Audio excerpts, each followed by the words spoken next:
नागपूर जिल्ह्यातील शहरी व ग्रामीण भागात गुन्हेगारीचे प्रमाण वाढत असल्याचे चित्र पुन्हा एकदा समोर आले आहे.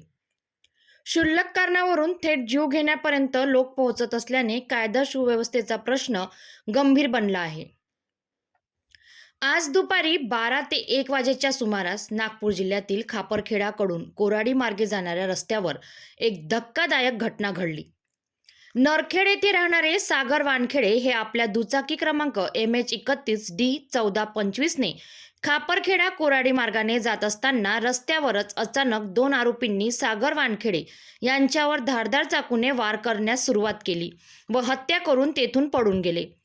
या घटनेची माहिती खापरखेडा पोलिसांना मिळताच पोलीस तात्काळ घटनास्थळी दाखल झाले व जखमी असलेल्या व्यक्तीची तपासणी केली असता त्याचा जागीच मृत्यू झाल्याचे आढळून आले. आत्ता मिळालेल्या माहितीनुसार दोन्ही आरोपींनी थेट खापरखेडा पोलीस स्टेशन येथे जाऊन आत्मसमर्पण केले. आरोपींचे नाव राजेश हिराचंद गजभिये व सोनाली राजेश गजभिये दोघेही पती पत्नी असल्याचे समजले आहे. पोलिसांनी दोघांना ताब्यात घेत पुढील तपास सुरू केला आहे. ही हत्या नेमकी कोणत्या कारणातून झाली, कौटुंबिक वाद, अनैतिक संबंध की इतर काही कारण, या सर्व बाबींचा सखोल तपास पोलीस करत आहेत. या घटनेमुळे परिसरात भीती आणि संतापाचे वातावरण निर्माण झाले आहे.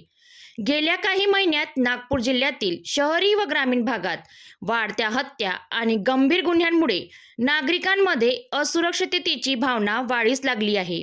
प्रशासनाने कडक पावले उचलून गुन्हेगारींवर आळा घालण्याची मागणी नागरिकांकडून होत आहे.